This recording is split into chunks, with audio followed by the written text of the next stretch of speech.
everyone, it's Jennifer with XedLines.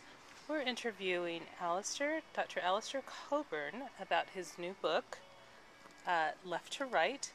It's a book of poetry, which is unusual for Dr. Coburn.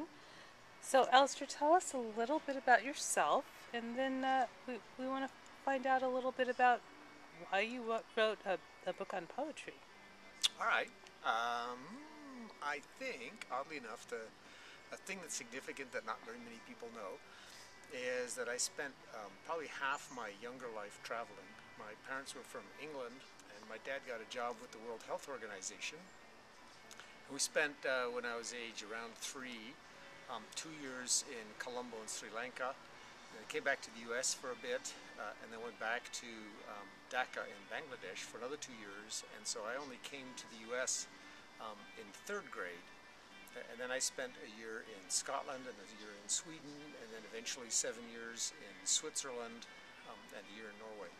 So it's important, I guess, everything I do is this sort of idea of cultural relativity, that always being every culture has a different way of working. And that's just part of everything I do in life, and the way I write about computer software development, and the way I write around poetry. Okay, so tell us a little bit more about the software development, because I think that's how most people know you, is your life in software development. There I started off as a hardware designer working for Evans & Sutherland here in Salt Lake City. And after 7 years doing hardware development, I decided I wanted to live in Europe because I'd spent so much time outside the U.S. I got a job with IBM Research. And that's actually where I started writing poetry, which is very odd for me as a hardware designer and researcher in computer science to even have a concept of writing a poem. It was totally foreign to me. After 7 years in Switzerland, I came back to Connecticut and then Salt Lake City and continued with the poetry writing after that. I ended up studying the methodology or how people develop software.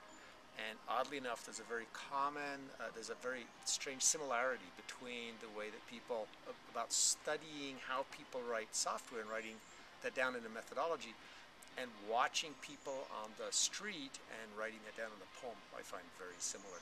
But in any case, I'm known mostly for my work in software development, the books on agile software development, use cases, organizational development, that kind of thing. Right. So what specifically was it that inspired you to write your book on poetry? Oh, so this is interesting. It was 1984, I think. It might have been 85. And I was living in Switzerland. I rented an apartment in Berlin.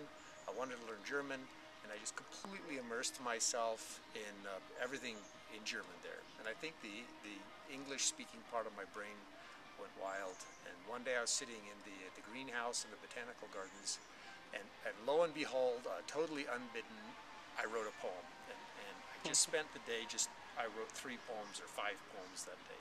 It's the first time ever in my life, never had done anything, and I was pretty much mortally embarrassed.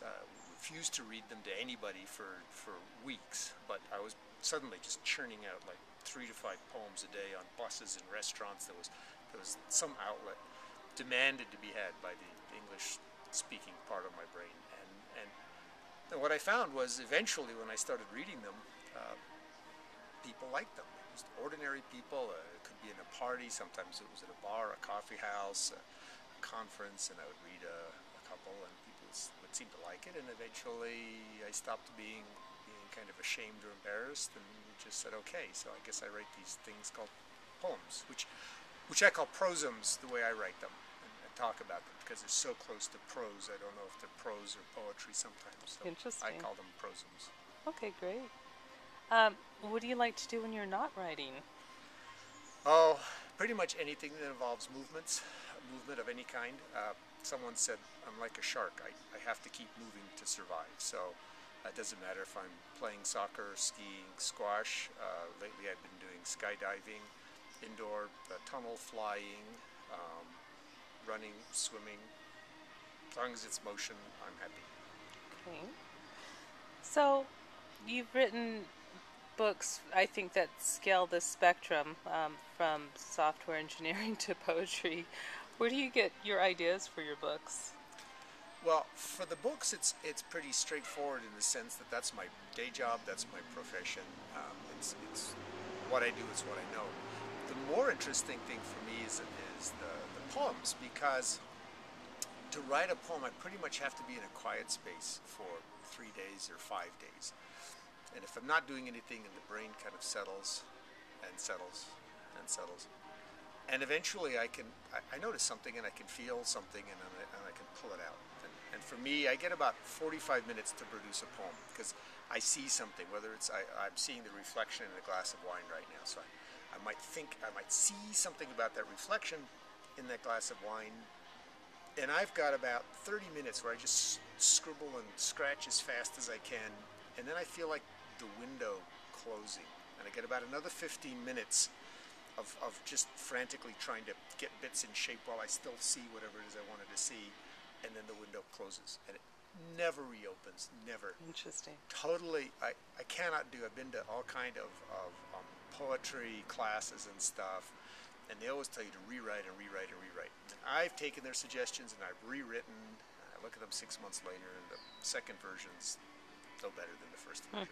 Once that window closes, it's gone. I can feel it harden. So I've started one or two, but I've learned I can't finish them. So for me, I'm one of those, where they talk about the inspiration of the poet, etc.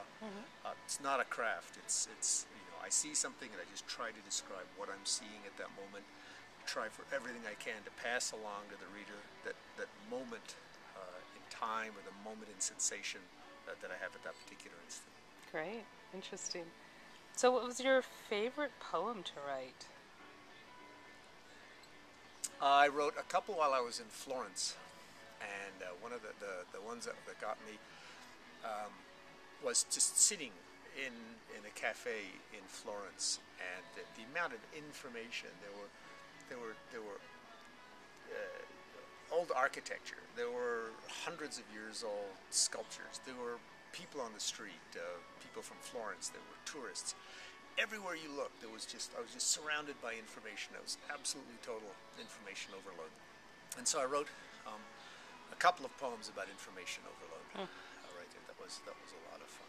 Interesting. And I had another one where I was in New Zealand on holiday for 3 days, and it was a very busy, stressful period. But I just took 3 days out, and I walked into the forest in New Zealand, and I just saw a bug, and I thought about being humans and trying to escape without leaving any trace whatsoever. We talk about not leaving a trace, but you can't, because you have a footprint, and the footprint draws water, and you've got a smell, and the animals know you were there. So the very act of having a footprint there disturbs the ecology. So I looked at that, and I wrote a poem or two about that. Excuse my squirrels. We're in my garden, and it's the evening squirrel stand-up. So, anyway, you're definitely considered as an icon in your field. Do you have any advice for aspiring authors? I have been told from many authors, published authors, for hundreds of years, they all say the secret to writing is get your butt in the seat and write. And best, most of them say, is in the morning. And I don't do that very often, but it seems to be true before anything else gets in on your brain. You plunk your butt in the seat, and these days on the computer used to be by pen, all the same. And the act of writing draws out more writing. And so I guess I concur with that piece of advice. Beautiful. Well, thank you very much. We appreciate your time, and look forward to reading more in your book, Left to Right. And I hope you enjoy the videos also, where I read some of them in this new form of being a Z, being short for transmedia. Absolutely. Great. Bye. Thank you.